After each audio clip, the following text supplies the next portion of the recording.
Bueno, muy buenos días, estimados alumnos. Buenas tardes. El día de hoy, como bien se ha anunciado, vamos a proceder a ver el tema de incendio en líneas aliadas. Eh, Primero que nada, quería hacerles presente que el curso lo vamos a dividir en dos etapas. La primera, la de hoy día, vamos a ver algo así como una introducción a lo que es este curso. Y en la segunda etapa, que viene a ser el próximo fin de semana, ya vamos a entrar de lleno en las pólizas para poderla ver a más de detalle todo lo que hemos visto previamente y cómo esto se conjuga para determinar la póliza final. ¿Ok? Hay muchos términos, hay mucha historia detrás de esta póliza y es por ello que me gustaría concentrar toda esa etapa previa en esta clase, dejando la parte práctica para la siguiente. ¿De acuerdo? Bueno, entonces, haciendo este pequeño preámbulo, comencemos. ¿De acuerdo? Hay que tener en cuenta que el seguro básicamente es un contrato y de la misma manera una promesa de pago. Sujeta a ciertas condiciones, como es obvio en cualquier contrato, pero más aún en el seguro porque tiene ciertos matices que debemos siempre tomar en cuenta y que de alguna manera es intrínseco a la entrega del seguro mismo, ¿no? Como ven en la lista, hay algunos puntos que son capitales para poder determinar si finalmente un bien es asegurable o no. Cuando hablamos de un riesgo asegurado, ¿ok? Estamos hablando de un bien, un patrimonio, ¿no? Que esté en posibilidades de ser asegurado, que tenga o sea, estemos hablando de un riesgo principalmente, incendio, derrumbe, terremoto, en fin, que las partes, las compañías de seguros estén dispuestas a darnos cobertura, que sea un bien asegurado, que sea una propiedad, como les decía, algún bien capital, mercadería, maquinaria, en fin, que sea disponible para ser asegurado y que haya un interés asegurable. Quiere decir de que haya una relación entre lo que se va a asegurar y la persona que está tomando el contrato de seguro. Si no, de repente podríamos asegurar a un desconocido, cosa que no es la idea del seguro. Siempre tiene que haber un interés asegurable detrás de la razón de tomar la póliza, porque se entiende que si no existiera, podría haber un fin ilícito o inapropiado. ¿De acuerdo? De todas maneras, como todo contrato de servicios, hay un pago de prima que es intrínseco al hecho del seguro, tanto así que las pólizas pueden quedar invalidadas por falta de pago. ¿De acuerdo? Muchas personas piensan que porque se retrasaron unos pagos, sufren un siniestro y pagan inmediatamente la póliza o la cuota que le corresponde en ese instante que estaba atrasado, le va a facilitar la posibilidad de tener la cobertura cuando en realidad no lo es. ¿Okay? Hay muchas discusiones alrededor, ya lo vamos a ver más al detalle cuando entremos a los temas en sí, pero en teoría, el pago de prima es la consideración, la constancia de que estamos manteniendo la póliza. ¿De acuerdo? Otro de los puntos importantes que normalmente se tiene que tomar en cuenta cuando se habla de un seguro es básicamente que la declaración del estado del riesgo sea verídica. Yo no puedo ir a la compañía de seguros y declarar una cosa cuando en realidad es otra. Ya lo vamos a ver, eso es parte de lo que se llama el principio de buena fe.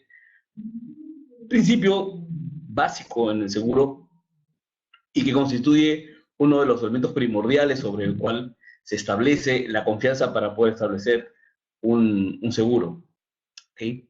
De la misma manera, ya que el cliente puede tener ciertas condiciones que la compañía de seguros puede observar, se pueden generar garantías que son condicionados de la póliza y que por ello se deben cumplir para que la póliza pueda funcionar en caso de un siniestro. Hay que ser específicos que las garantías se deben cumplir eh, o deben estar cumplidas, perdón, de modo que al momento de un siniestro, eh, el hecho de haber sido cumplidas permita habilitar la póliza. Si al momento de un siniestro, ojo, relacionado con la garantía impuesta, eh, se produce un siniestro y esta no ha sido cumplida, muy probablemente la compañía rechace el siniestro. Caso típico, cuando la compañía, por ejemplo, pone una condición de poner un sistema contra incendio en un local, ocurre un incendio y al no tener el sistema contra incendio, la compañía de seguros anula la póliza y por lo tanto no efectúa el pago, ¿no? Esa es una de las formas que se presenta normalmente el tema de las garantías. Pero como digo, tiene que haber una relación directa entre el siniestro y la garantía de impuesto. Si no, no tiene por qué afectar la póliza. En fin, obviamente, uno de los puntos capitales también dentro de lo que vienen a ser los principios de la póliza, de toda póliza, es que el evento sea accidental, súbito e imprevisto. Las compañías de seguros tienen claramente especificado este tema y lo repiten en todas las pólizas que mantienen, obviamente también en esta, que es una de las pólizas principales sobre las cuales descansa la mayor parte de los seguros ofrecidos comercialmente. También el tema de que el asegurado no lucre como resultado del siniestro es evidente, es parte también de los principios que vamos a ver un poco más a detalle más adelante sobre la no lucratividad de los seguros, ¿no? Bien, hay que tomar en cuenta que podríamos agrupar estas condiciones básicamente como aquellas que se dan previas al contrato, ¿okay? Que son básicamente las tres primeras, y obviamente las que vienen a ser posteriores al contrato, ¿no? En donde evidentemente el asegurado tiene un compromiso con la compañía de seguro que se expresa de alguna manera a través del contrato mismo del seguro, ¿no? Se establece como garantías, como penalidades, como, en fin. Ok, entonces, como habíamos dicho en un principio, en todo contrato existen dos partes. Existe por un lado el asegurado, quien es el sujeto, que puede ser persona jurídica o persona natural, que puede sufrir una pérdida de su patrimonio, de los bienes los cuales de los cuales tiene control o es dueño, o incluso de aquellos que recibe por encargo, ¿de acuerdo? Y estos son cubiertos en la póliza. Pueden ser, como había dicho, bienes propios, o pueden ser bienes de terceros que han sido afectados por un evento que se ha originado en su, en su local, bajo su control, o por tener que indemnizar bienes de terceros que estaban a su cargo en el local. Por ejemplo, cuando tenemos mercadería de terceros que tenemos en el local, la póliza de incendios también lo cubre, bajo obviamente la declaración pertinente, ¿no? Y lo que viene a ser los daños hacia terceros, debido a un evento que se ha producido dentro de nuestro predio o bajo nuestro control, se entiende como responsabilidad civil. También lo vamos a ver más adelante porque es un capítulo mucho más amplio que lo que solamente se ve aparentemente. Y obviamente la aseguradora como contraparte del asegurado es la encargada de extender cobertura de riesgos e indemnizar a consecuencia de ello, ¿no? Hay que tomar en cuenta que en nuestro mercado asegurador, básicamente las figuras legales son compañías de seguros, pero en otras partes, en otros países, existen otras modalidades, no necesariamente como compañía de seguro, básicamente como mutuales, por ejemplo, e incluso existe un mercado, todo un mercado de mecanismos financieros que atienden riesgos básicamente a través de un sistema de bonos. ¿Ok? Entonces hay una serie de alternativas a nivel mundial, pero en nuestro mercado efectivamente las compañías aseguradoras son las únicas que ofrecen estas coberturas y estas protecciones. Bien, más adelante ojalá tengamos un poquito más de tiempo para poder conversar sobre estas otras opciones que suenan mucho más interesantes incluso para mercados que son más difíciles. No sé si ustedes ya hayan llevado el curso de cascos, pero por ejemplo, para el tema de embarcaciones pesqueras, o perdón, para embarcaciones mercantes, Las compañías de seguros les cuesta mucho trabajo, les es muy difícil asegurar embarcaciones porque estamos hablando de inversiones de 450 millones de dólares, 200 millones de dólares. Una embarcación realmente totalmente equipada puede llegar a valer esos montos. Entonces, la probabilidad de que ocurra un hundimiento en una de estas unidades existe y es de mucho dinero que está involucrado, ¿no? Entonces, ¿qué ha sucedido? Que como cada vez se han endurecido más las compañías aseguradoras para brindar coberturas por estos tipos de bienes, se han generado lo que se llama el Club P&I, Property Indemnity, que en realidad es una agrupación de armadores, ¿ok? O sea, de dueños de embarcaciones, que han creado un fondo como una mutual, que de cierta manera cubre a los posibles daños o posibles eventos que ocurran. Y si por alguna razón durante el año no se han producido el número suficiente de eventos que impliquen acabar este monto que es reunido por todos los armadores, bueno, al final del año se reparte nuevamente entre los aportantes, ¿no? Entonces, como le digo, es una figura de mutual. Bien, pasando ya al siguiente punto, como les decía, es bueno hacer un poco de historia con respecto a al tema del seguro de incendio. Hay que tomar en cuenta que el tema del incendio, fuego, es un miedo ancestral, ¿okay? Es un temor que a pesar de que nuestra, eh, que la humanidad, perdón, logró dominarlo y fue en realidad parte de su desarrollo histórico, nunca ha dejado de ser una amenaza hacia la sociedad y al ser humano. ¿Ok? Entonces, recordemos que eventos catastróficos, como el incendio de Roma en el 64 después de Cristo, fue un evento muy significativo y que incluso la religión católica, en su quehacer durante estos 2000 años, también de cierta manera ha impulsado, establecido, ¿no?, este temor al fuego y a sus efectos. En fin, últimamente, por decir de una manera, ya en los albores de la historia del seguro propiamente dicho, o del seguro moderno, el incendio de Inglaterra en el 66 fue un evento catastrófico en el cual algunos dicen la tercera parte de la ciudad, otros dicen la mitad, fue afectada por ese evento y creó un gran problema social al dejar sin vivienda a una gran parte de la población. ¿Ok? Son en estos años justamente, 1670, 1666, 1676, que nacen los seguros. Acuérdense, el café de Lloyds se presenta o se muestra como la primera figura del seguro mercantil, propiamente dicho moderno. Estamos hablando de 1676. Entonces, son justamente estos años en donde la figura del seguro, tal como lo entendemos ahora, empieza a gestarse. Aunque a pesar de ello, ya históricamente existían ciertas modalidades de mutual, que son las que de cierta manera servían como frente a estos eventos catastróficos.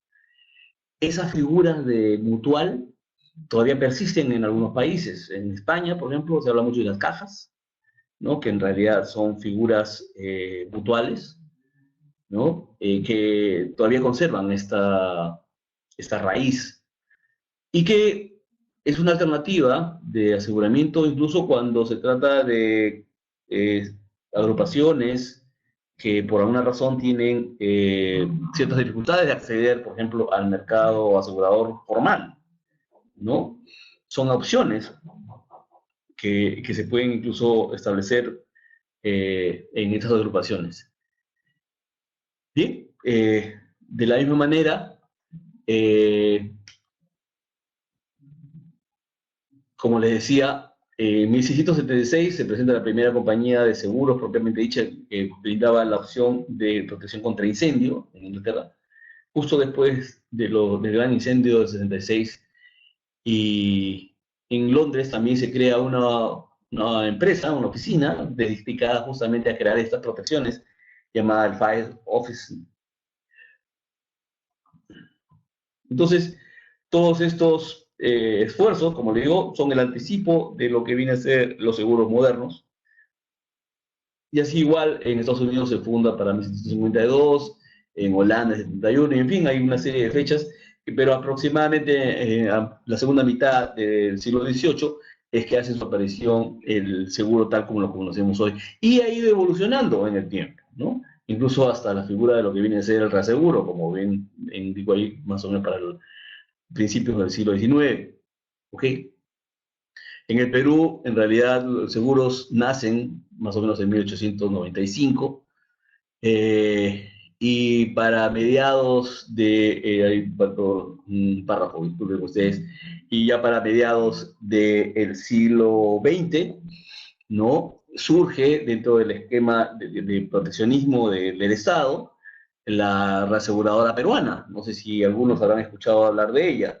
La reaseguradora peruana era una entidad que regulaba los seguros y brindaba el reaseguro para las compañías de seguros locales. ¿Ok? La gran ventaja que existía en esto era que esta reaseguradora colectaba todos los seguros del mercado nacional y los ofrecía directamente reasegurar hacia el exterior, con lo cual se conseguía unas muy buenas condiciones de aseguramiento, de respaldo, pero eh, con la posibilidad o con la condición de que obviamente los riesgos sean asegurados bajo cierto esquema, ¿no? Incluso existía lo que se llamaba el tarifario, no sé si, como digo, alguien del público todavía recuerda ese término, que era evidentemente las condiciones que esa reaseguradora imponía a todas las compañías de seguros y obviamente brokers sobre las tasas y tarifas que se iban a cobrar por determinados riesgos. Entonces era básicamente un mecanismo que homogenizaba, por decir así, el mercado. Muchas personas consideran que incluso era una condición mucho mejor, porque de esa manera la aseguradora peruana iba hacia el mercado externo y conseguía u obtenía tasas mucho mejores que lo que se obtienen directamente cada una de las compañías como es el esquema actual. Bueno, lamentablemente la situación política determinó que el Estado se retraiga de las actividades financieras y es por eso que para más o menos 1991 la aseguradora peruana es liquidada. ¿De acuerdo? Entonces, la historia en los seguros en el Perú es muy interesante, ¿no? Y vamos a ver incluso que parte de ese esquema de trabajo que se tenía con la aseguradora todavía subsiste en parte de lo que se hace en los seguros actuales. Cuando se tenía un cliente, lo que uno hacía como compañía de seguro, como broker, era proponer a la compañía de seguros rellenando o completando eh, en el tarifario, ¿no? Las características de la empresa y viendo cuánto recibía de tasa. Y había un capítulo que era básicamente los descuentos, que si uno tenía ciertas protecciones, ¿no? Recibía un porcentaje de descuento sobre la tasa, sobre la impuesta, ¿no? Ese mismo esquema de descuentos es lo que todavía, de cierta manera, permanece en algunas compañías, ¿no? Cuando hablan de ciertos riesgos y ciertos descuentos. Incluso parte de nuestra presentación va a seguir ese esquema, pero más que nada por un facilismo de mostrar las ventajas de tener ciertas protecciones, pero no porque realmente las compañías de seguros hagan un descuento efectivo o tengan una tasa de descuento efectivo por cada uno de estos ítems. En realidad, en los tiempos actuales, las compañías de seguros establecen sus tasas de una manera interna, se podría decir en cierta medida errática, porque no existe exactamente un formalismo que respalde estos descuentos, ¿no? Básicamente es por usos y costumbres o por demanda del mercado que finalmente se llevan a estas rebajas, no necesariamente por el fiel cumplimiento de estas medidas. ¿Ok? Entonces, pasando ya a la segunda etapa de la presentación, los principios sobre los cuales se basan los seguros. Habíamos hablado al principio sobre algunos puntos que son importantes para poder obtener o, o recibir, ¿no?, una póliza. Y me gustaría ahondar un poco más en ello. No sé si lo han visto con anteriores profesores o en anteriores capítulos de los cursos, pero es indispensable tenerlos presentes durante nuestro ejercicio de la actividad de los seguros. El principal y más importante de todos estos es el principio de máxima buena fe. El principio de buena fe lo que establece es que ambas partes, más bien les sugiero que tomen nota porque muchas de las cosas que se presentan en la pantalla, por si acaso, son básicamente los encabezados de los temas que voy a conversar y la profundidad la doy justamente a través de la charla, de la clase. Ok, entonces sugiero que aprovechen y tomen nota porque normalmente solamente pongo los encabezados y desarrollo los temas a través de la clase. Bien, como le decía, el principio de máxima buena fe lo que busca hacer es que ambas partes pongan la mejor intención en llevar a cabo este propósito. Por un lado, el de brindar la cobertura y por otro lado, en la de recibirla y llevar adelante esta de la mejor manera. ¿Ok? Hay que tomar en cuenta que si una persona o una empresa recibe un seguro, es posible que cambie su comportamiento, ¿no? Hay personas que, por ejemplo, al enterarse que ya tienen un seguro, de repente su comportamiento de vida se vuelve más arriesgado porque asume de que tiene un respaldo. Es justamente eso lo que el principio máximo de buena fe no pretende. El principio de máxima buena fe pretende que cada cual entregue su mejor parte, haga su mejor desempeño para que el tema del seguro proceda de una manera natural. ¿De acuerdo? Eso quiere decir de que ni la compañía de seguros va a estar buscándole al cliente, o va a estar detrás del cliente mirando que no haga nada, ni el cliente va a estar buscando cómo engañar a la compañía de seguros o cómo sacarle la vuelta según el condicionado para tratar de que algún tipo de siniestro ingrese al seguro. ¿Ok? A eso se refiere con el principio de máxima buena fe. Ambas partes deben de ser coherentes y entregar lo mejor de sí para el mejor cumplimiento del seguro. La historia actual, moderna, de los seguros en el Perú demuestra de que ese principio de máxima buena fe está muy debilitado. En otros países, a nivel mundial, ha habido un debilitamiento, efectivamente, de la buena fe, pero creo que en el Perú esta ha llegado ya a un nivel que podría decirse que es crítico. Y yo siempre, en todos los cursos que dicto, procuro alentar a mis alumnos a que refuercen este principio de buena fe. No se trata de, por atender al cliente o de tratar de que éste sea cubierto, se pueda llegar a cometer algún tipo de error que al final termine erosionando esa buena fe, ¿no? Yo sé que más de uno debe tener algunos casos en donde brokers, en su afán de que un evento esté cubierto y aparentemente las condiciones en las cuales se ha producido el siniestro podrían hacer que quede fuera, haya tenido cierto tipo de intervención, ¿no? En el argot de los seguros se dice que algunos brokers ponen el brazo por su cliente. Esa es una expresión que en realidad nace de los seguros de automóvil, ¿no? Cuando hay que hacer el dosaje etílico, hay que hacer la muestra de sangre, ¿no? Algunos brokers dicen que ponen el brazo por su cliente. Lamentablemente ha habido veces que ha sido cierto, ¿ok? Y es en ese sentido en que la buena fe se deteriora.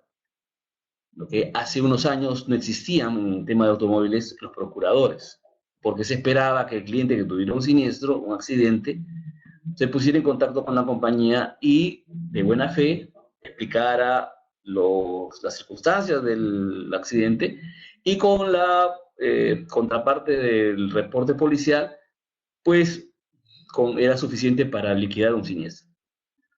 Ustedes ya ven que actualmente no es así. ¿Por qué? Porque la compañía de seguros en varias ocasiones han pretendido sorprenderla y para evitar esto, bueno, pues ha tenido que responder creando el tema de los procuradores, que no se da en todos los países, para ser sinceros. En la mayoría de países uno tiene un siniestro, simplemente llama a la compañía y la compañía toma nota y después envía un ajustador para hacer el ajuste del siniestro, ¿no? Que básicamente se hace a través de tema de talleres, ¿no? Pero aquí, como les vuelvo a explicar, el tema de la buena fe, de cierta manera, se ha deteriorado. Y es indispensable que esa buena fe retorne, porque es la esencia del seguro. ¿Okay? No se puede esperar tener una cobertura si la compañía de seguros desconfía de todo lo que el broker o el cliente envía en un siniestro, y tampoco es dable que el cliente tenga que estar rogando pensando que la compañía de seguros le vaya a cubrir o no, porque esté buscando la manera de decirle no al siniestro. ¿Okay? Entonces, es, como le digo, un principio que es indispensable, más allá de la parte legal que obviamente existe alrededor de este tema. Es indispensable que ambas partes pongan lo mejor de sí para que este tema del seguro pueda discurrir de manera natural y que sobreviva, porque obviamente mientras este principio de buena fe se pueda mantener, la confianza permite establecer el tema de seguros. Si ya no hay confianza, posiblemente el tema de seguros desaparezca. ¿Ok? Pasando ya al siguiente punto, al principio de no lucratividad. La compañía de seguros lo que busca siempre es devolver la condición que el cliente tenía o el asegurado tenía antes de un evento. ¿Okay? No pretende mejorarle la condición. Esa no es la meta de la compañía de seguros. Es simplemente restituir la condición que tenía el asegurado hasta antes del evento, en la medida de lo posible, porque hay algunas cosas que no se van a poder restituir, lamentablemente, pero la compañía de seguros va a tratar de hacer el mayor esfuerzo por acercarse a ese punto, ¿ok? Entonces, no pretendamos que mejoras que se puedan tener puedan ser incluidas en un reclamo, porque estaría vulnerando justamente este principio de no lucratividad. Y ojo, la lucratividad se debe entender no solamente como un beneficio económico, sino también como un beneficio tecnológico, por ejemplo, ¿no? Hay veces que uno decide proteger o tener una cobertura para un equipo electrónico y lamentablemente con el tiempo este equipo electrónico puede terminar siendo obsoleto. Si este falla, debemos entender de que el modelo que nos vaya a entregar la compañía de seguros o lo que podemos conseguir como alternativa estaría siendo una mejora intrínseca al modelo original, por lo cual la compañía de seguros va a tener que buscar una manera de emparejar esa situación. Por lo general lo hace a través de lo que llama la depreciación tecnológica, ¿okay? Lo que trata de hacer es de alguna manera cuantificar qué tanto más representa un equipo moderno frente a uno antiguo y lo trata de, en términos económicos, descontar del valor de nuevo para justamente poder llegar a una igualdad, ¿no? Es difícil, pero como les digo, este es el principio básico sobre el cual se basa ese comportamiento. ¿Sí?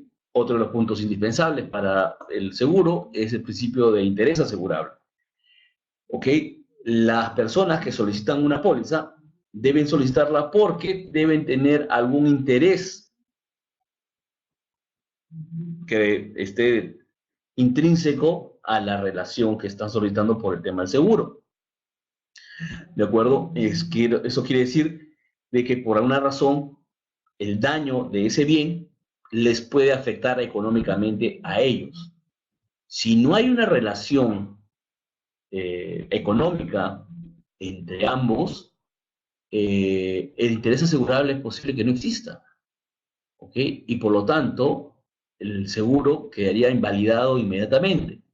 Entonces hay que tener mucho cuidado. Es difícil que se presente una situación así, pero a veces cuando hay muchos participantes en un solo bien y hay una serie de cadenas de responsabilidades, es posible que en ese momento pueda surgir la duda o la situación en la que alguno de los participantes no tenga básicamente un interés asegurable sobre el bien que se está tomando.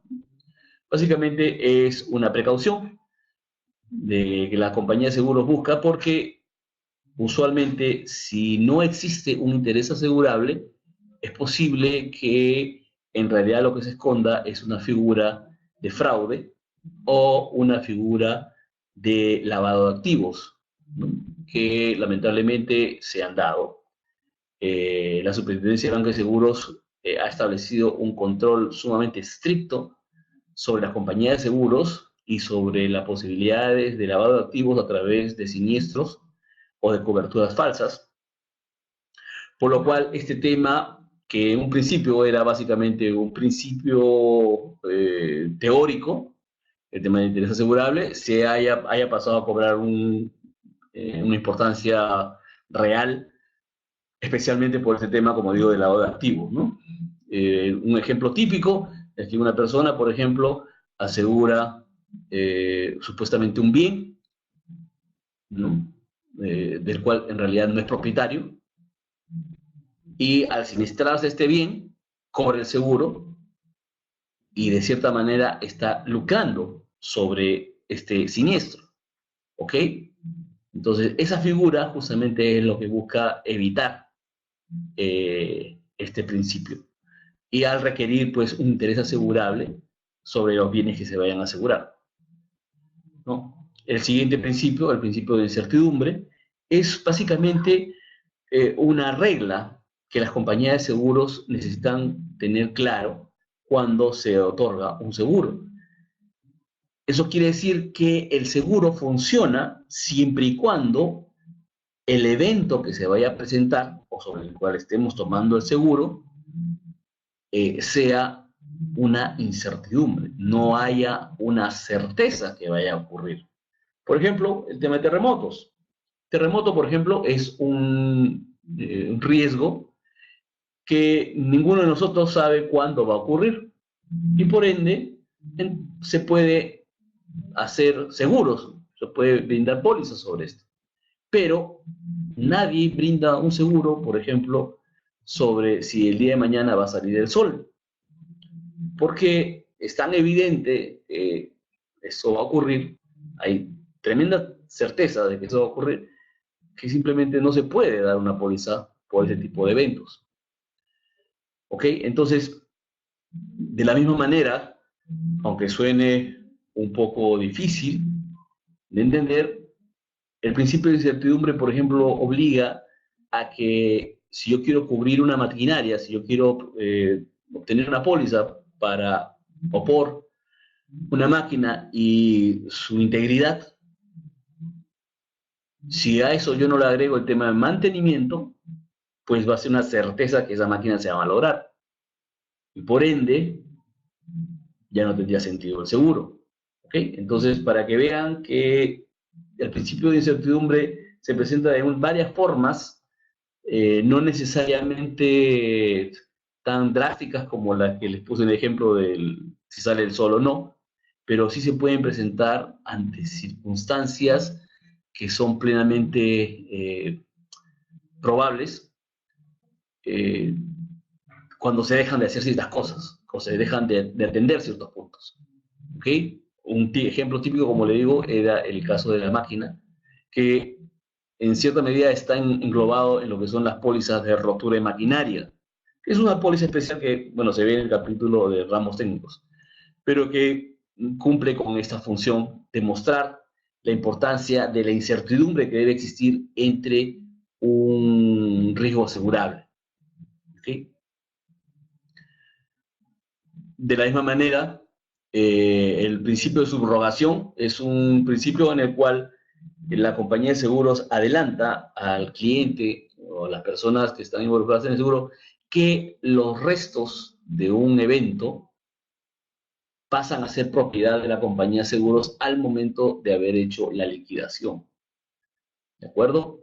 Y con los restos no solamente vienen o se adquieren los bienes, o sea, lo que queda del siniestro como parte material, sino viene una parte que es el derecho a reclamo. Y en realidad es el principio mismo de subrogación. Es decir, que por el mismo hecho de que la compañía de seguros se hace dueña, se hace propietaria de los bienes que han quedado, también se hace del derecho de poder reclamar sobre ellos. Si por alguna razón, en alguna circunstancia, un siniestro tiene un origen, tiene a un responsable, ¿ok?, de esta situación, el principio de subrogación le va a permitir a la compañía de seguros poder hacer el reclamo legal hacia esa persona o institución. ¿De acuerdo? Básicamente ese es el trasfondo en el principio de subrogación. Y eso quiere decir que la compañía de seguros puede ir contra un tercero, incluso si éste tiene una relación comercial con el cliente. Y es por eso que en algunas pólizas o en algunos contratos entre proveedores y clientes y empresas, las empresas exigen a los proveedores que anulen el principio de subrogación en sus pólizas. Ese es un punto muy importante que hay que tenerlo en cuenta y considerando, porque en realidad ese es un principio, un derecho que las compañías de seguros tienen. ¿De acuerdo? Entonces, en ese sentido, hay que tomar muy en cuenta este punto. Básicamente es ya lo que viene a ser posterior al siniestro, pero que en algunas circunstancias puede generar cierto malestar. Como digo, básicamente si existe estas exigencias contractuales entre proveedores y clientes. Y finalmente, el último de los principios, el principio de legalidad. Señores, uno de los puntos que la compañía de seguros siempre va a atender es la legalidad. Jamás la compañía de seguros va a poder cubrir algo que, alguna circunstancia, algún evento o algún bien en el cual esté involucrado una ilegalidad. ¿Por qué? Porque eso querría decir contravenir las normas, inclusive normas que son parte del principio básico del seguro. ¿Ok? Entonces es imposible que la compañía de seguros, por ejemplo, les indemnice en caso de un robo si la mercadería que ustedes están indemnizando fue producto de un robo. ¿Ok? Entonces, la compañía de seguros necesita, requiere que haya un marco legal que se cumpla. Y esta figura, con el ejemplo que les he dado, de repente puede ser un poco radical, pero esta misma figura se cumple, por ejemplo, cuando la compañía de seguros, de cierta manera, exige que los clientes hayan cumplido con pasar su inspección INDECI, porque forma parte de la legalidad. Porque si no cumplen con pasar la inspección INDECI, por ejemplo, o en otros años que era parte de lo que la municipalidad hacía, pues entonces la licencia de funcionamiento no era válida. Y por lo tanto, la operación de un cliente o una empresa era ilegal. Y entonces, ante esas circunstancias, si ocurrió un siniestro, la compañía de seguros tenía que rechazarlo porque la empresa no había cumplido con esa parte legal. Fíjense ustedes que un principio que aparentemente pudiera sonar alejado de lo que normalmente se ve en las empresas, puede tener un efecto capital. En estos tiempos han cambiado muchas cosas. El tema de INDECI, por ejemplo, es una de ellas. Ya no lo dan las municipalidades, ya lo da el mismo INDECI como provincia, como una institución independiente. Pero en los últimos años han habido varios cambios, en los cuales, por ejemplo, en algunos en algunas licencias otorgadas por las municipalidades todavía están en vigencia. ¿Ok? Entonces ese es un punto importantísimo que vale la pena revisar con los clientes, porque, como les digo, si este principio de legalidad no se cumple, es muy posible que la compañía de seguros lo emplee como base para un rechazo. ¿Ok? Bien, entonces, habiendo ya cubierto estos principios, que los vamos a ir viendo en el camino, cómo van engarzando con el resto de las pautas del seguro, pero que son indispensables para que nosotros tengamos claro nuestro quehacer diario en la compañía, en el tema de seguros, ¿no? Bien, entraremos entonces ahora al tema de las pólizas de seguro. Okay, como les dije en un principio, la idea que quiero desarrollar en esta etapa del curso es básicamente todos los preámbulos, todos los temas previos a la póliza misma, y para la próxima clase, el próximo sábado, ya entremos de lleno a ver la póliza en sí y cómo todos estos términos y toda esta explicación que vamos a hacer en esta clase juegan y se desarrollan en la póliza misma para que lo tengamos claro. ¿De acuerdo? Entonces, comencemos viendo la póliza en sí. El objeto de esta es básicamente indemnizar al asegurado por las pérdidas causadas por incendio, rayo y autocombustión, destrucción por orden de las autoridades y a modo de riesgos nombrados. ¿Ok? A ver, hay que tomar en cuenta que la póliza de incendio, como les había mencionado en un principio, ha sufrido una evolución en el tiempo. Ha ido desarrollándose siguiendo la pauta de lo que después han sido otros riesgos que fueron también naciendo y desarrollándose en el tiempo. Por ejemplo, los seguros de construcción. Los seguros de construcción también han tenido una evolución más o menos similar a la del incendio, y es por ello que es importante mostrarles cómo estos han ido avanzando en el tiempo. Las compañías de seguro en un principio solo cubrían incendio, única y exclusivamente incendio. Y hay que tomar en cuenta que no solamente cualquier tipo de incendio, sino aquellos que se originaban en la propiedad por un evento accidental, súbito e imprevisto. Incluso en algunas pólizas, como les estoy diciendo hace muchos años, no se consideraba el rayo como una de las causales de incendio. ¿Por qué? Porque el rayo es un evento externo, no es un evento que se da en la propiedad. ¿Ok? Otra de las razones que tampoco se tomaba en cuenta era la autocombustión. ¿Qué cosa es la autocombustión? Hay materiales que por su naturaleza, simplemente con el calor ambiente, puede ser suficiente para que inicie una reacción que termine en posiblemente un evento de incendio. No sé si alguno ha tenido la particularidad o la suerte de comprobar qué es lo que pasa con el compost cuando se reúne materia orgánica y se le agrega agua, se la deja simplemente al aire libre. Por lo general, existe una reacción interna que puede llegar a elevar tanto la temperatura que puede llegar a convertirse en un incendio. ¿Ok? A eso se refiere la autocombustión, por ejemplo.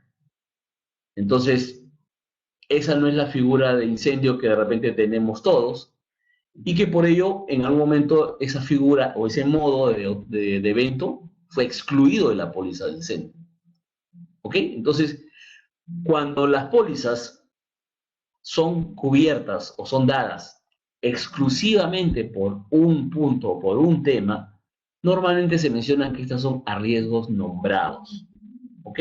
Entonces, en un principio, como les decía, la póliza de incendio descubría solamente incendio y no había más en el mercado. No había nada más que cubrir porque las compañías de seguros se negaban a dar cualquier otro tipo de protección. Sin embargo, con el tiempo, se dieron cuenta que los eventos que podían estar involucrados en el rayo, por ejemplo, eran tan poco frecuentes y tan bajas los posibles daños, que las compañías de seguros, ante la presión de los brokers, ¿ok?, empezaron a otorgar esa cobertura como algo adicional, siempre considerándolo un riesgo nombrado. Quiere decir que tomaba incendio y adicionalmente tomábamos la cobertura de rayo y sus efectos. ¿De acuerdo? Pagando adicionalmente, ¿no? Y de pronto, en el mercado de seguros, empezaron a surgir coberturas adicionales que complementaban la póliza de incendio. Pero básicamente lo que pedían las compañías de seguros es tomar la póliza de incendio y, a consecuencia, poder tener la opción de cubrir o de tomar esas otras coberturas adicionales con un pago adicional. ¿Ok? Entonces, esa figura fue creciendo, fue ampliándose. E incluso, me parece que a finales de los 90, todavía existían en los mercados seguros pólizas de incendio a riesgos nombrados, en donde eran ítem por ítem. ¿Ok? Hasta que alguien, de repente con un poco más de visión, ofreció lo que llaman la póliza todo riesgo. Y la póliza todo riesgo lo que hace es cubre incendio, básicamente, y riesgos de la naturaleza, que eran otro de los ramos que se fue incorporando en el tiempo. ¿Ok? De una manera general. Y solamente se excluye aquello específicamente que se pide que no se considere en la póliza. ¿Ok? Entonces, la evolución de todas las pólizas de seguro normalmente nacen primero de un riesgo nombrado y en el tiempo, conforme se va verificando que la póliza de cierta manera permite ir agregando ciertos temas, se le va acoplando. Primero como coberturas adicionales y después como coberturas automáticas para finalmente llegar a lo que se llama una póliza todo riesgo.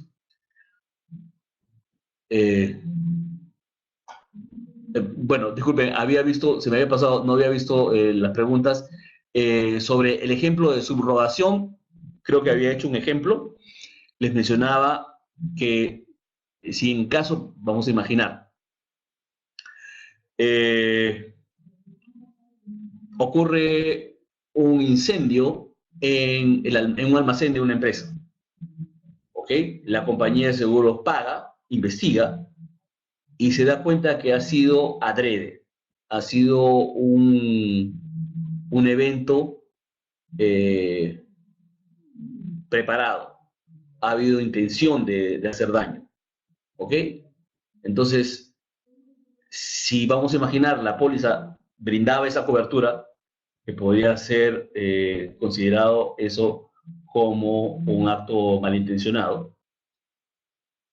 Si la póliza lo cubre, la compañía de seguros acepta, se quedan con los restos e inmediatamente entabla una demanda judicial hacia la persona u organización que había planteado o que había originado el incendio.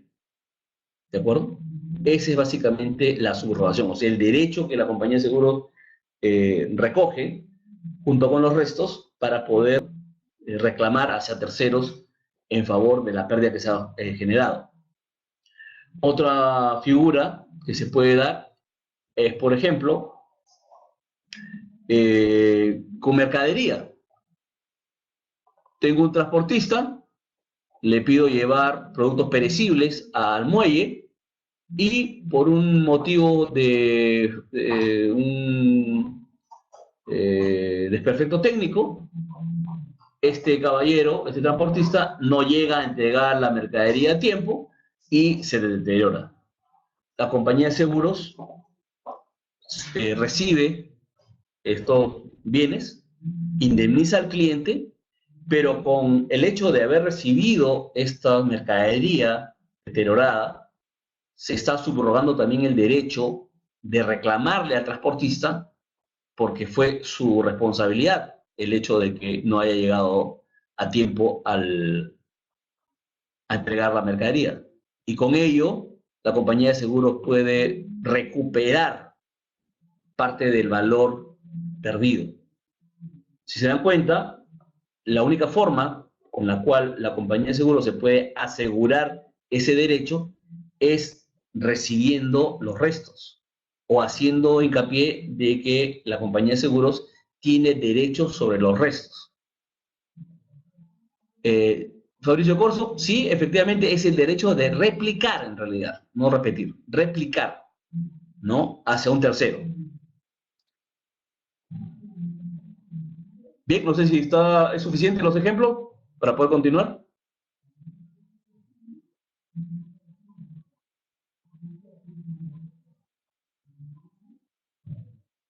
Bueno, Lorenzo, te agradezco el cumplido, que no entiendo muy bien el sentido de este. En fin, ok. Eh, Como le decía, básicamente todos estos riesgos o esta forma de manejar los riesgos puntualmente, como se le dice comúnmente, riesgos nombrados, finalmente en el tiempo llevó a que esto se considere en una sola póliza, lo que se llama la póliza todo riesgo de incendio, ¿okay? Que incluye varios temas que en un principio estuvieron todos fuera de la póliza, como les digo, pólizas que se tomaban o coberturas que se tomaban adicionalmente con pago extra. Ahora, la importancia de la póliza de incendio es tal que a nivel mundial es la base para poder tomar todas las pólizas adicionales. Hace unos años, si mal no me equivoco, en 2005, 2006, en el mercado internacional existía lo que se llamaba la póliza de rotura de maquinaria stand-alone. ¿Qué cosa quiere decir? Que yo compraba la póliza de rotura de maquinaria sola, exclusivamente para cubrir maquinaria. ¿Ok? Lamentablemente, del 2005 al 2008 fueron años muy duros. A nivel mundial ocurrieron muchos siniestros en el tema de maquinaria. Y finalmente, ¿qué es lo que el mercado internacional respondió? ¿O cómo es el mercado internacional respondió? El mercado internacional canceló las pólizas standalone de rotura de maquinaria y solo las permitía entregándola junto con la póliza de incendio. ¿Ok? ¿Por qué? Porque la póliza de incendio se considera una póliza noble. Y esto, en términos de seguros, quiere decir de que es una póliza que por lo general da en azul.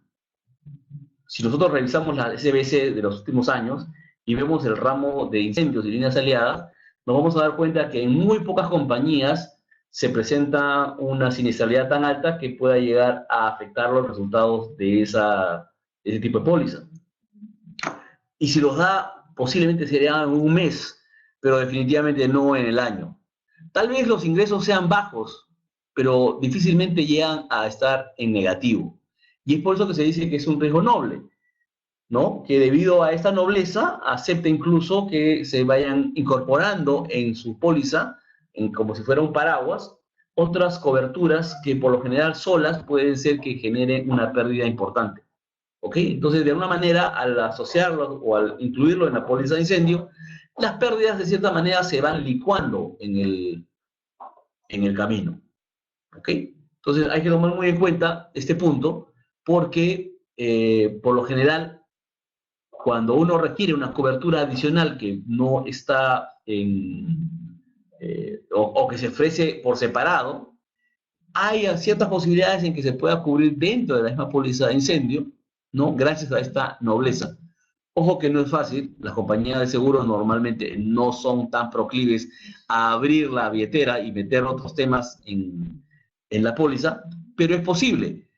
Basta recordar que hasta hace un par de años, hasta el año pasado, perdón, por ejemplo, existía en la póliza de incendio la cobertura para plantaciones, lo cual por lo general está rechazado en la mayoría de pólizas de incendio. Sin embargo, las compañías de seguros aceptaban dar cierta cobertura limitada a las plantaciones cuando eran empresas agroindustriales, por ejemplo. ¿De acuerdo? Ya este año se está discutiendo que posiblemente se cancele esa cobertura. Hay demasiadas referencias que hacen pensar de que efectivamente esto va a terminar siendo cancelado y va a generar que se introduzca las pólizas agrarias para este tipo de empresas, pero como le digo, hasta hace unos años funcionaba. Bien, entonces pasemos al siguiente punto. Los bienes que cubre en la póliza son principalmente bienes materiales, ¿ok? Hay que recordar que estamos hablando de una póliza patrimonial y esta se dirige principalmente a bienes, ¿ok? Entonces, por un lado, puede cubrir la propiedad del asegurado y de terceros que se encuentren bajo su control. Puede incluir los bienes, mercadería, contenido, maquinarias, en proceso de construcción y bienes incluso de funcionarios y directores, ¿ok? Pero todo lo que estamos hablando básicamente son bienes, partes materiales, ¿ok? De la misma manera, la compañía de seguros solicita que los clientes declaren los valores que van a ser cubiertos tomando en cuenta lo siguiente. Las edificaciones deben ser a valor de reconstrucción, o lo que se dice en términos generales, valor a nuevo.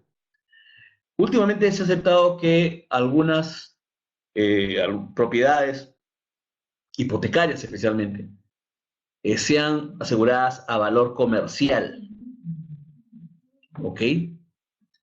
Y esto es porque el boom de inmobiliario que sufrió el Perú en los últimos 15 años ha hecho que algunas propiedades que fueron aseguradas a través de un crédito hipotecario hace 15 años, para la redundancia, tengan actualmente un valor tan alto, tan distinto, que si ocurriera un siniestro en este momento, la persona dueña de esta propiedad se vería seriamente perjudicada porque el préstamo bancario, por ejemplo, por la hipoteca, eh, sea una diferencia muy grande con el valor inicial.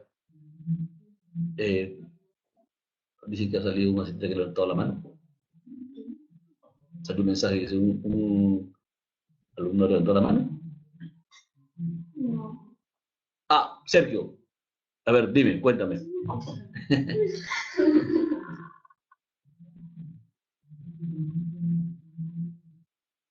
Todos los alumnos pueden ver lo que está escribiendo Sergio Cachay. Todos los alumnos, los participantes pueden ver lo que está escribiendo Sergio Cachay. Ahí la persona que está escribiendo. Así lo pueden ver. No necesito repetirlo. Ah, ok.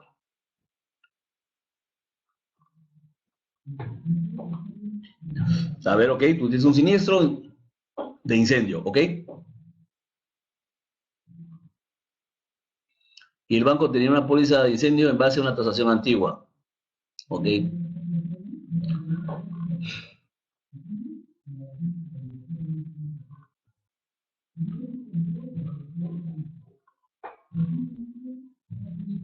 ¿Ok? El cliente nunca actualizó el valor en realidad de la propiedad. Una muy buena pregunta. ¿Quién es responsable de esto? A ver, la primera pregunta es, vamos a jugar un poco al detective con esa pregunta que usted me ha hecho. ¿Quién toma la póliza?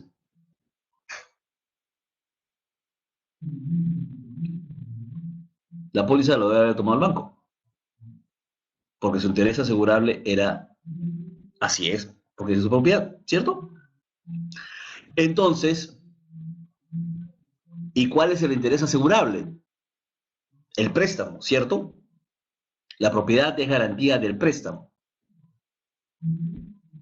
Entonces, el interés por actualizar el valor es del cliente, no del banco. Entonces, el cliente o el dueño, como propietario, debería ser el interesado en que esa póliza refleje realmente el valor de su propiedad. ¿Cierto? Porque el interés asegurable de él es el valor real. ¿De acuerdo? Estoy seguro que el valor que le vaya a devolver la compañía de seguros va a ser suficiente o bastante cercano a la reconstrucción del bien, de la propiedad. El problema va a ser en el tema de repente del valor que estamos hablando. ¿Ok? Eh, así es, exactamente. Ese es el tema. El tema se complica más si fuera un departamento, por ejemplo, y lo que se haya dañado es todo el edificio. Porque en ese caso, ¿qué hace esa persona esperando, por ejemplo, que está ocupando el departamento ocupa el piso quinto? ¿Ok? ¿Qué hace esperando que construya el primero, segundo, tercero para poder tener el suyo? Ahí, ahí se presenta una figura por la cual los bancos han tenido que cambiar de política. Y es que justamente ahora aceptan declarar a valor comercial, principalmente los departamentos familiares, los créditos hipotecarios para departamentos familiares, no para empresas. Hay una presión de algunos brokers para que también se acepte valor comercial de edificios para empresas, pero no es lo que está actualmente. Actualmente lo que ya es aceptado es para departamentos hipotecarios. ¿Ok? ¿Y qué hacer? Hace unos años, si mal no me equivoco, hace un par de años, el banco o los bancos se dieron cuenta justamente de esta situación y enviaron cartas a los clientes diciéndoles que ellos estaban llanos a poder reactualizar el valor de las propiedades, obviamente con la condición de que esto vaya a aumentar las primas y con ello también los desembolsos que tienen que hacer en sus pagos de cuotas para actualizar el valor de la propiedad. Bueno, he tenido la oportunidad de estar muy cercano a un caso de un banco, y les soy franco que ni el 5% de las personas a las cuales se dirigieron los correos, mensajes, ¿ok? Respondieron. Y casi el 80% de los que respondieron dijeron que no les interesaba. ¿De acuerdo? Entonces, aunque ustedes no lo crean, esa respuesta que tuvo la gente o la no respuesta que tuvo, liberó al banco de su responsabilidad. ¿Ok? Entonces, en estos momentos, por lo menos para ese banco, la responsabilidad es íntegramente del propietario. No sé qué banco sea como el que haya trabajado el caso que me ha presentado, pero muy probablemente ya se ha presentado esa figura y ya se han girado esas cartas y ya han habido ese tipo de respuestas. Como les explico, lo que debería ser una respuesta masiva de la población, porque lo que está en juego es la protección de su propiedad básica, el hogar, ¿no? La respuesta fue mínima.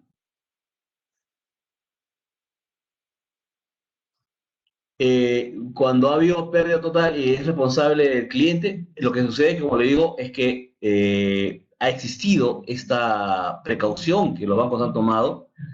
Si en el caso de su cliente, el banco o la institución financiera no le ha cursado la carta correspondiente, sí habría motivo para entablar un reclamo. Porque efectivamente, el que tomó la póliza es el banco, entendiendo de que va a cubrir su interés, pero que de alguna manera podría estar perjudicando al dueño. ¿Ok?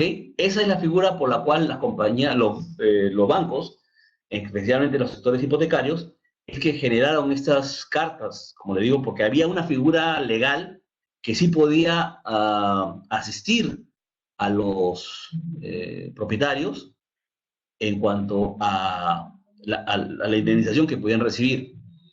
¿De acuerdo? Y es por eso que muchos de los bancos tomaron estas medidas. No sé, como digo, qué banco es el que haya, esté detrás de esta figura financiera, pero yo le sugeriría que primero averigüen si hubo carta o no de por medio.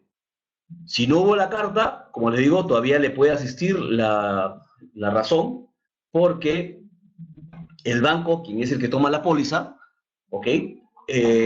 Debería tener en consideración de que el bien de que están hablando eh, no estaría totalmente cubierto la parte del dueño, o sea, del cliente. Y como hasta ese momento el banco figura como propietario, entonces el cliente no puede tomar una póliza para cubrir su diferencia. ¿De acuerdo? Es el banco el que la debería tomar. Por eso le digo que el banco estudió esta situación y normalmente envió estas cartas para poder salvar la responsabilidad.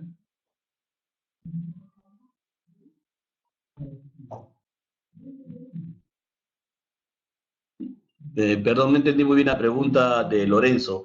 Qué raro, siempre los bancos informan cuando hay una variación en cuanto van a subir la póliza de incendio para evitar de un riesgo. Sí, sí, a eso es lo que me refiero. Los bancos normalmente lo informan, pero muchas veces las personas no hacen caso omiso de los avisos, especialmente cuando escuchan que el banco les ofrece algo para subir las tasas, para subir los abonos que tienen que hacer mensualmente. Normalmente la gente prefiere obviar eso y no se da cuenta que en realidad está exponiendo su bien a una situación sumamente incómoda. ¿Se imaginan lo que pasaría con los casi 200.000 créditos hipotecarios si ocurriera un terremoto como que se está esperando en estos años? ¿Ustedes se imaginan el drama social? Sería casi, casi como lo que pasó en Londres en el 66, ¿no? O sea, habría una gran porción de la población que se vería afectada por una misma condición y muy probablemente la presión social obligaría a los bancos a tomar una medida extrema en ese sentido, porque obviamente las demandas que se presentarían por parte de la población serían muy altas. Por eso es que viendo ese escenario, los bancos hicieron, por lo menos, como digo, el banco que me tocó a mí asesorar, hizo esta salvedad y lamentablemente no hubo una respuesta de la población. Sí, claro, sería catastrófico, por supuesto. Y es por eso la importancia que las personas sean bien asesoradas. ¿Qué es lo que sucede con este caso de los hipotecarios? ¿Quién es el asesor? ¿El banco? ¿El banco es el asesor de estas personas para ver estos temas? No, en realidad no tienen asesor. Y obviamente nadie les explica, no, porque el broker del banco en realidad lo que hace es funcionar a través del banco. No es por las personas. No, o sea, el broker del banco está velando por los intereses del banco, no de los clientes, que serían para ellos un tercero. O sea, lo lógico es que los clientes sean asesorados con un broker. Es más, para el banco lo que le interesa es tener una póliza que respalde el préstamo. Normalmente él hace la gestión para conseguir esa póliza y de esa manera tener tranquilo el tema del respaldo, porque dentro de sus áreas internas de control no hay préstamo que salga sin un respaldo de una póliza, ¿ok? Pero los clientes también pueden traer su propia póliza, señores, ¿eh? Sí, pueden traer, y es más, de repente es más barata que la que ofrece la compañía de la que ofrece el banco, eso es casi seguro. Pero obviamente tiene que cumplir con todas las condiciones que pide el banco, ¿no? Que debe estar libre de todo tipo de garantías, debe estar al día, ¿no? Hay una serie de condiciones que te pide el banco.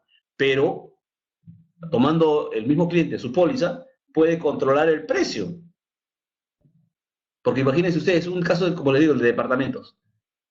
Imagínense que en un principio el préstamo fueron $200.000.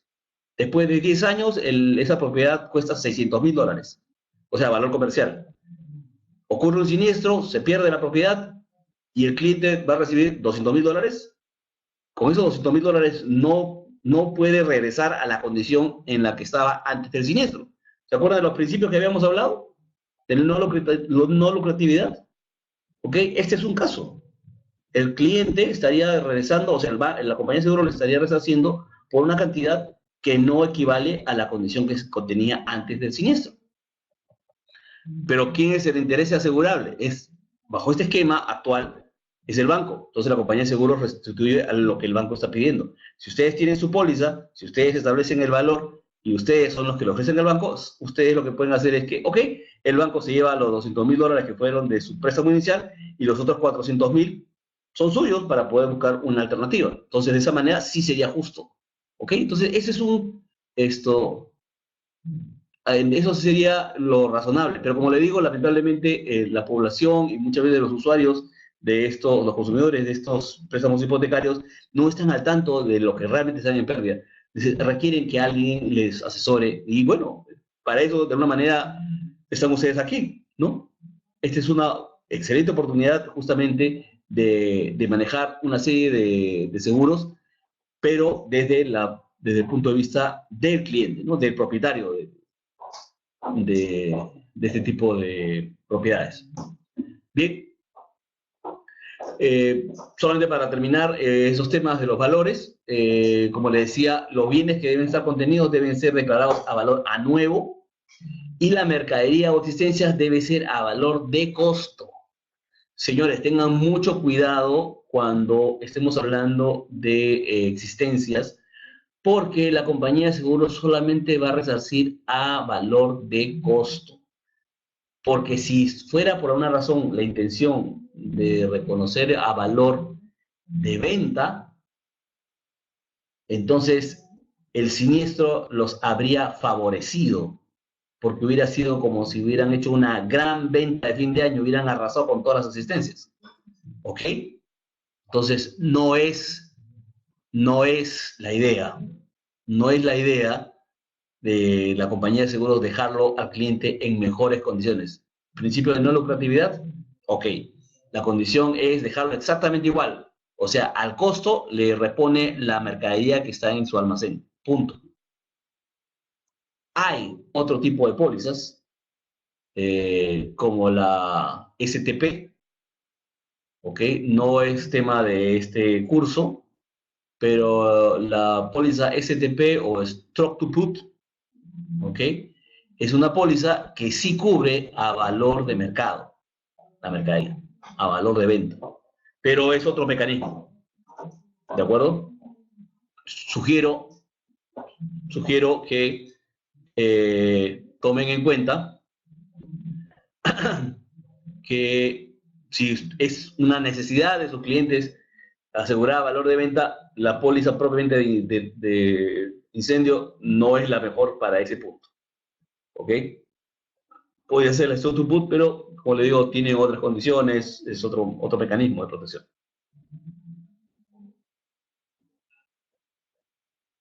¿De acuerdo? Eh, Señor Lorenzo Vilca, no entendí muy bien qué es lo que pasó en Lima para tomarlo como ejemplo.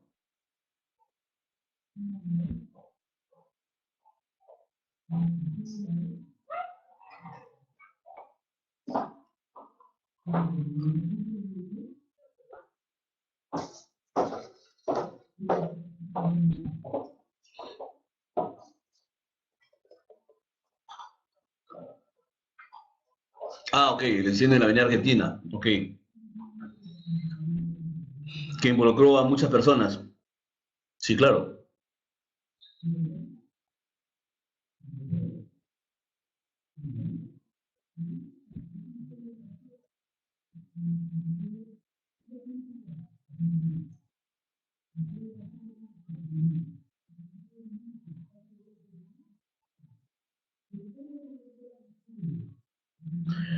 En el incendio de la Avenida Argentina dudo mucho de que haya estado asegurado, ¿sabes? Le soy franco, no lo estoy negando, pero hasta donde yo tengo entendido, todas las compañías de seguros siempre se han negado a cubrir mercadería en galerías. ¿Por qué? Y bueno, si alguno de repente ha tenido la oportunidad de llevar a un cliente en esas condiciones, se podrá dar cuenta. La compañía de seguros normalmente pide que las instalaciones deban ser hechas de tal manera que cumplan con todos los reglamentos de la construcción. Y por lo general en las galerías muchas veces no se cumple. Eh, Me ha tocado en alguna ocasión ver o atender la intención de algunos brokers por brindar un seguro a polvos azules, por ejemplo. No sé si estén familiarizados o conozcan polvos azules en el centro de Lima. Bueno, Polvos Azules vende o debe vender tanto más que el Jockey, creo, porque realmente es una institución, una galería comercial muy importante, tiene muchos clientes, pero ninguna compañía de seguros quería asegurarla. ¿Por qué? Porque aducían que había una serie de problemas, la instalación eléctrica era un tema, la protección contra incendio era otra, los valores declarados eran otros, en fin, había una serie de respuestas que las compañías de seguros por las cuales se oponían a brindar cobertura a pueblos azules. Y básicamente es la misma situación que pasa en la totalidad de galerías comerciales. Hay una serie de problemas con respecto a los pagos, o sea, no todos están al día, no todos declaran correctamente, eh, es muy probable que exista infraseguro, en fin, hay una serie de situaciones que desaniman a las compañías de seguros a brindar ese tipo de cobertura para ese tipo de locales. También hay un tema legal, efectivamente, ¿se acuerdan del principio de legalidad? Ok, la mayoría de estos usuarios dentro de una de las galerías comerciales muchas veces no hacen declaraciones sobre sus ventas, no dan recibo, mucho menos factura, ok. Entonces es todo un tema que hace que las compañías de seguros normalmente retrocedan ante ese tipo de clientes, ¿no? Pero honestamente, si reuniéramos este rubro, fácilmente podría ser un 40% de las ventas totales de la mercadería en el Perú. O sea, es muy fuerte. ¿Ok? Entonces, sería interesante, ya de repente se lo dejo como tarea de casa, ver una opción en la cual podría ser asegurable una de estas figuras, o de estas galerías, perdón.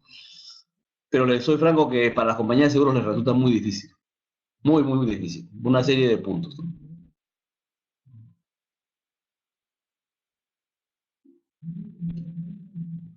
Bien, son exactamente la una. Vamos a hacer un break hasta las 2 de la tarde para el almuerzo y continuaremos después de eso. Si tienen alguna consulta hasta este punto, déjenlas y apenas comencemos de nuevo la clase, las respondemos. Me dan tiempo de repente de buscar un poco más de información o de repente algún sustento adicional si es que es muy complicado. Pero les invito siempre a preguntar. El tema de incendio, el tema de seguros en general, es un tema sumamente amplio y hay mucha casuística que nos puede servir como guía a la hora de atender esos temas.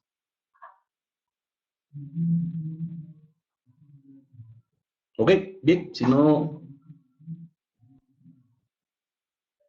perdón, no entendí lo de la película.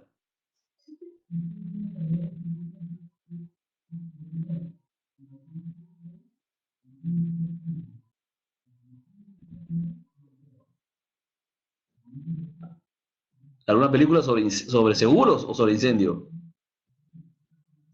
Sobre incendio. Bueno, incendio en la torre, Utopía. No, Utopía. Sí. Bueno, eh, a ver, Utopía en realidad es un drama, como todo, más que nada por la parte humana, ¿ok? O sea, el siniestro, cómo afectó las personas. Pero si se dan cuenta, el tema que nos está tocando ahora es básicamente la parte patrimonial. La película Incendio en la Torre tiene lo particular que expone, de cierta manera, el problema que significaba en esos tiempos, estamos hablando de los 60, ¿no? Construir o hacer construcciones tan altas en donde las protecciones, básicamente para el edificio, eran muy difíciles de establecer y para poder brindarle una protección adecuada, ¿no?